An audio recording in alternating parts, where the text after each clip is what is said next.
내 이름은 유진채입니다. 저는 30세 회사원입니다. 결혼한 지 2년이 되었습니다. 남편 효일반은 5살 위이고 대기업에서 일합니다.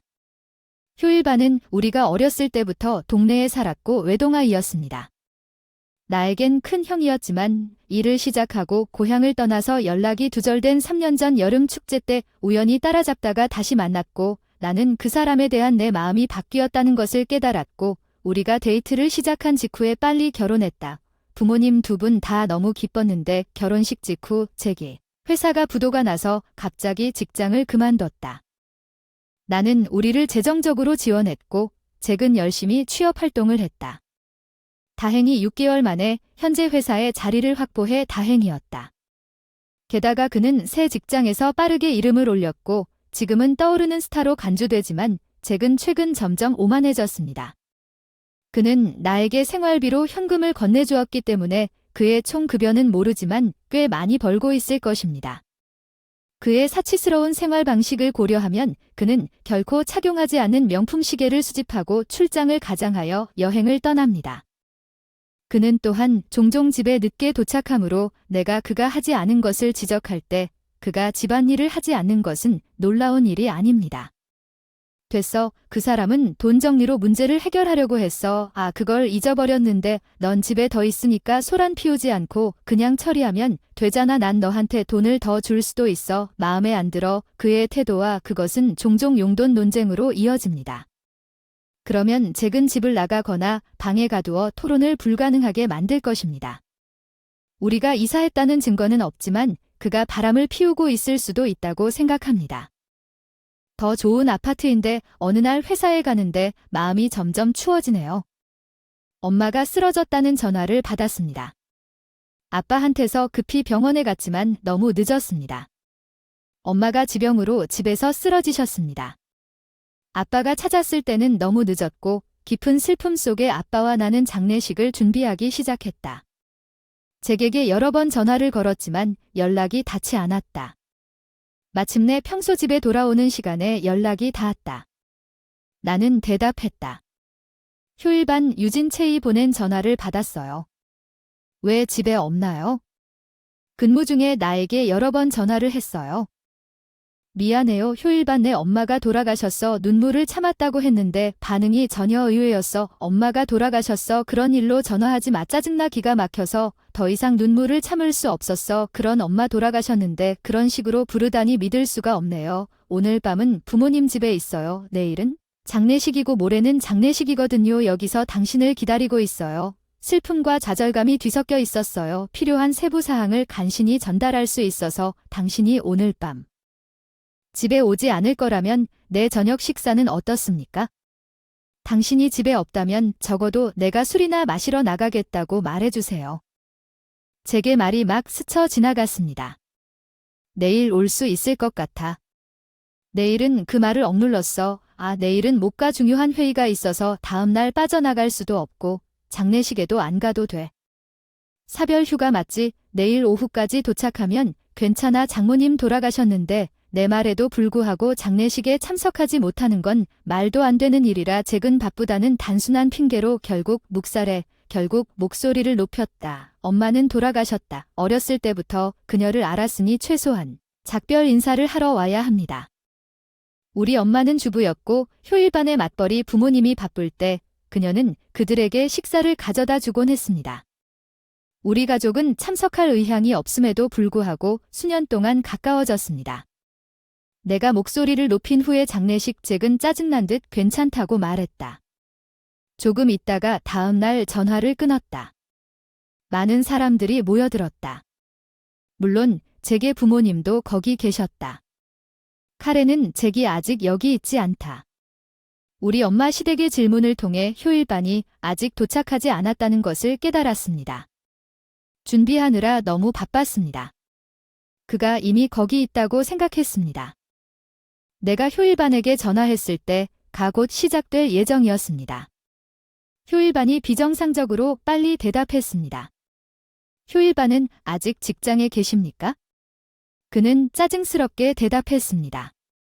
저는 아직 회사에 있습니다. 오늘은 못 가며 더 이상 말다툼을 해도 소용이 없다고 소리쳤습니다. 저는 오늘을 포기하고 휴일반의 부모님께 전화를 끊기 전에 그에게 내일 장례식 시간을 알려주었습니다. 올리즈에게 저와 아버지에게 거듭 사과하고 잭에게 계속 전화했지만 연락이 닿지 않았습니다. 저는 진심으로 그가 장례식에 나타날 것이라고 믿었지만 다음날 잭은 아무데도 보이지 않았습니다. 게다가 제가 그에게 전화했을 때 그는 안다고 말했습니다. 시급이 높아갈 수는 있는데 돈을 주실 수 있나요? 돈이 아무리 많아도 인생이 아무리 좋아도 항상 돈 얘기만 하면 충분했어요. 마음이 가난한 사람과 함께 할 수는 없어요. 장례식 중에 한 여자가 나에게 다가왔다.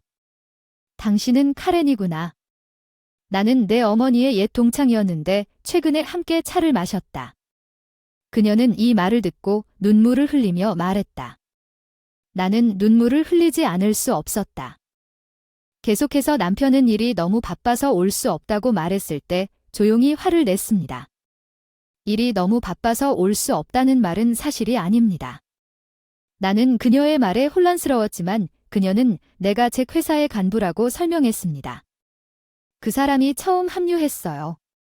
멋진 새 남자에 대한 이야기를 듣고 얘기를 해보니 그 사람이 당신의 남편이라는 걸 알았어요.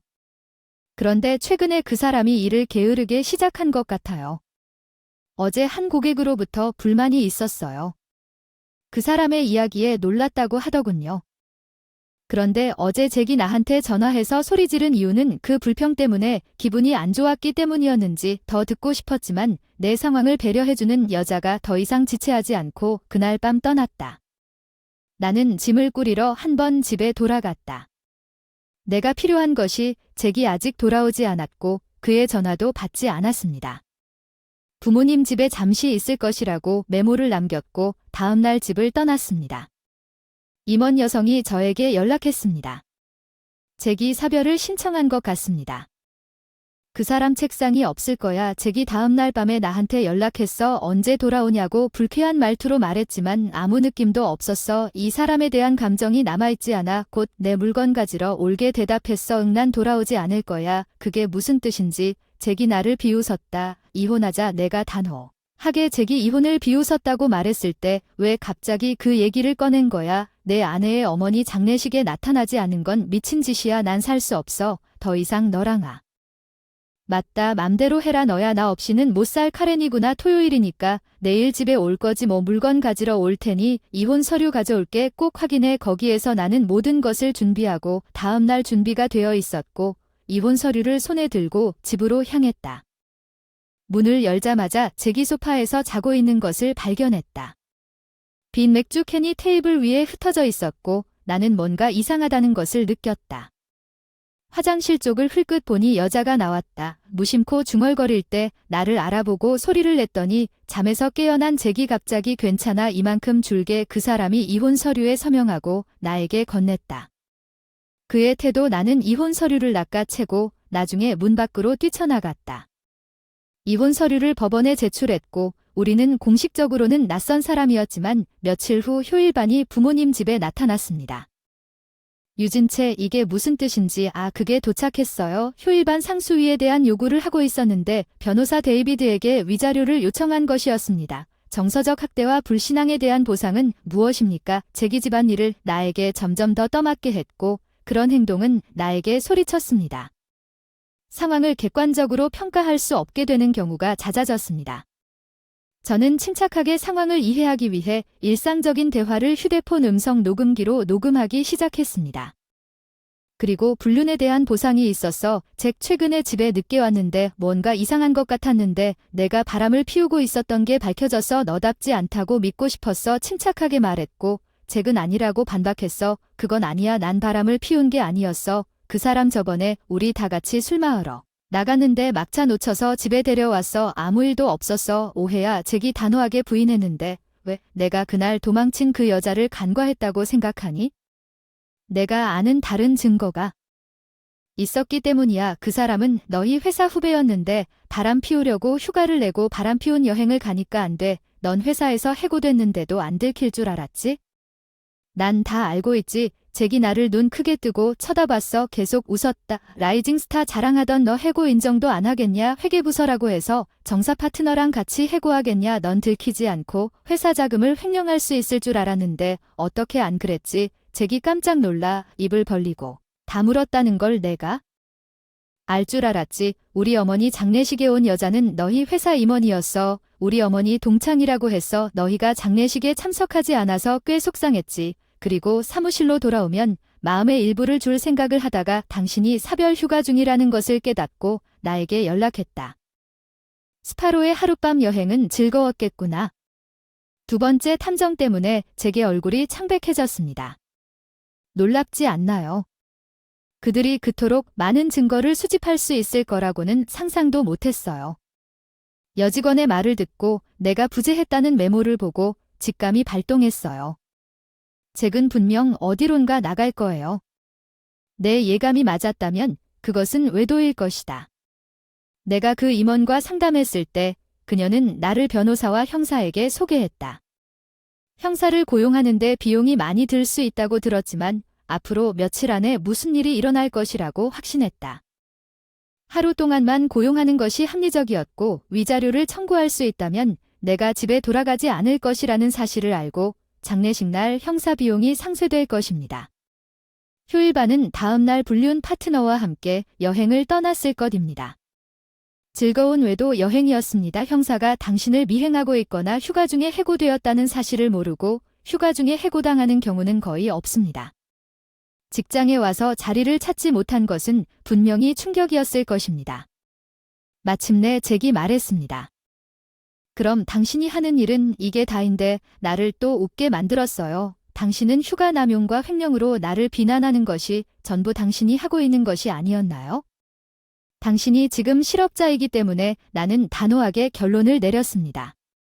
위자료를 생략할 수 있다는 뜻이고 자산 분할도 있고 무의미한 식의 컬렉션을 팔아 갚을 수 있다는 뜻입니다. 빨리 갚아야 한다는 뜻입니다. 중역 여성이 나에게 연락해서 내 생각이라고 말했을 때 현관문을 쾅 닫았습니다. 이렇게 많이 변하고 계속 괴로워했을 잭을 떠날 생각은 한 번도 없었을 텐데 어쩌면 이것이 엄마가 나에게 가르쳐준 마지막 교훈일지도 모른다. 나는 이제 괜찮다. 아버지께 효도하며 건강하게 살고 있다.